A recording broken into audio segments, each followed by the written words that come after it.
రాజ్యసభ అభ్యర్థులపై ఇప్పటికే కసరత్తులు కొనసాగుతున్నాయి. ఇప్పటికే టీడీపీ కేంద్ర కార్యాలయానికి సీఎం చంద్రబాబు చేరుకోగా టీడీపీ రాజ్యసభ స్థానాల ఎంపికపై భారీ ఉత్కంఠ నెలకొంది.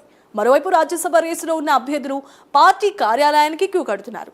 చింతకాయల విజయ్, భాష్యం రామకృష్ణ, కంభంపాటి రామ్మోహన్, వడ్ల రామయ్య, కిల్లారు రాజేష్ ప్రధానంగా ఈ పోటీలో ఉన్నట్లుగా తెలుస్తోంది. మరికొద్దిసేపట్లో రాజ్యసభ స్థానాలపై చంద్రబాబు కీలకమైన చర్చ నిర్వహించనున్నారు. ఇవాళ సాయంత్రం లోపు అభ్యర్థులను ప్రకటిస్తారు. మరోవైపు జనసేన రాజ్యసభ అభ్యర్థి అయిన లింగమనేని రమేష్ నామినేషన్ దాఖలు చేశారు.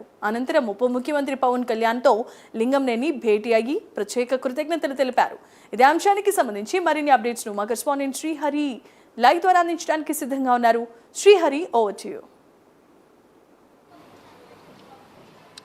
రైట్ జమీమా, ఏదైతే ఏపీ వ్యాప్తంగా 4 రాజ్యసభ స్థానాలు ఖాళీ అయిన నేపథ్యంలో ఈ ఎన్నికలకు సంబంధించి ప్రస్తుతం కూటమి పార్టీలన్నీ కూడా పెద్ద ఎత్తున కసరత్తు చేస్తున్నాయి. అయితే ఈ నేపథ్యంలో ప్రధానంగా టీడీపీ 3 స్థానాలు, అదేవిధంగా జనసేన మిత్రపక్షం ఏదైతే ఉందో అది ఒక స్థానాన్ని తీసుకోవాలని చెప్పని భావిస్తుంది కూటమి పార్టీలు. అయితే ఈ నేపథ్యంలో ఏదైతే జనసేన నుంచి లింగమనేని రమేష్ పేరుని ఇప్పటికే అధ్యక్షుడు పవన్ కళ్యాణ్ అయితే ఖరారు చేశారు. అయితే ఈ నేపథ్యంలోనే నేడు అసెంబ్లీ భవనంలో ఏదైతే ఎన్నికల రిటర్నింగ్ అధికారికి కూడా తన నామినేషన్ను దాఖలు చేసుకున్న పరిస్థితి. అయితే ఈ నేపథ్యంలోనే ఏదైతే ఉప ముఖ్యమంత్రి పవన్ కళ్యాణ్ కూడా లింగమనేని రమేష్ కొద్దిసేపటి క్రితం ఆయన నివాసంలో పవన్ కళ్యాణ్ను కలిసి ఆయనకి కృతజ్ఞతలు కూడా తెలిపారు. అంటే కష్టకాలంలో ఏదైతే జనసేన ఆవిర్భావం నుంచి కష్టకాలంలో అదేవిధంగా అధికారంలోకి వచ్చిన తర్వాత ఈ 2 దఫాలుగా ఆయన్ని అంటిపెట్టుకుని ఏదైతే లింగమనేని రమేష్ అటు ఆర్థికంగా కానీ ఇటు ఏదైతే ఉందో సామాజిక వర్గాల పరంగా అన్నిటిలోనూ బేరీజు వేసుకుంటూ పార్టీని మరింతగా బలోపేతం చేసే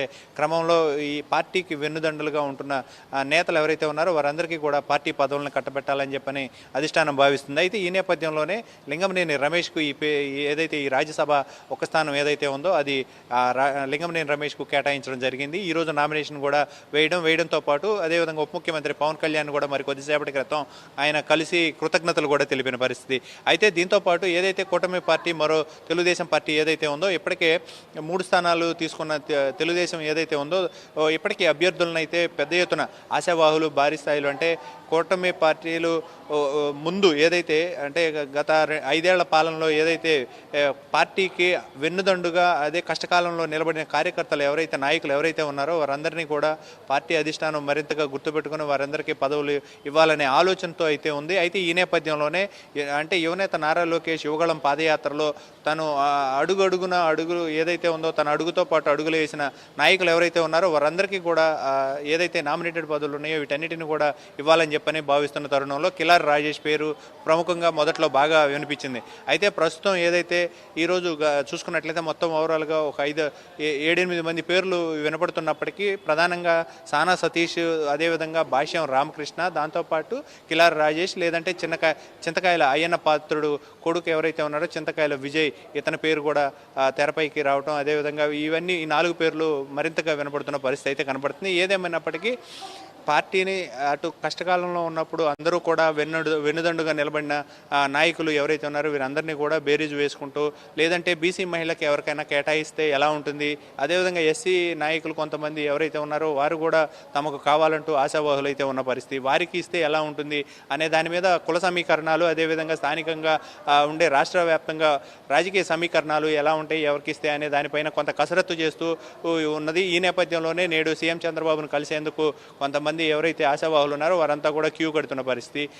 ఏదైతే ఈ 3 స్థానాలకు సంబంధించి ఇవాళ సాయంత్రం లేదా రేపటిలోగా అయితే వెలువడే అవకాశం కనపడుతుంది. మొత్తం మీదుగా సీఎం చంద్రబాబు చేతుల మీదుగా రేపు మధ్యాహ్నానికి విడుదల చేస్తారని చెప్పని కూడా కొంత సమాచారం అయితే తెలుస్తున్న పరిస్థితి. అయితే ఏదేమైనప్పటికీ కష్టకాలంలో ఉన్న నాయకులు ఎవరైతే ఉన్నారో వారందరినీ కూడా మర్చిపోమని చెప్పని అధిష్టానం చెప్తున్నప్పటికీ ఎవరికి ఇవ్వాలి అనే దానిపైన అయితే పూర్తి స్థాయిలో కసరత్తు చేస్తుంది. అంటే అటు బీజేపీ అధిష్టానం చివరి వరకు ఏవైనా పేర్లు ఏమన్నా సూచించే అవకాశం ఉందా లేదా అనే దాన్ని కూడా కొంత ఆలోచిస్తున్న పరిస్థితి అయితే కనబడుతుంది. ఓవరాల్గా ఏదేమైనప్పటికీ అటు రాజకీయ సమీకరణాలు కుల సమీకరణాలు అదేవిధంగా ప్రజలందరూ ఎవరైతే ఉన్నారో కష్టపడి నాయకులు ఎవరైతే ఉన్నారో వారందరికీ కూడా ఇవ్వాలనే ఆలోచనతో ఉంది. కొంతమంది ఎవరైతే ఇవ్వలేని పక్షంలో రాబోయే ఎమ్మెల్సీలు ఏవైతే ఉన్నాయో వాటిల్లో ఇచ్చే ఆలోచన కూడా అధిష్టానం చెప్తుంది. సర్ది చెప్పే ప్రక్రియ కూడా కొనసాగుతున్న పరిస్థితి అయితే కనబడుతూ ఉంది. జమీమా. రైట్.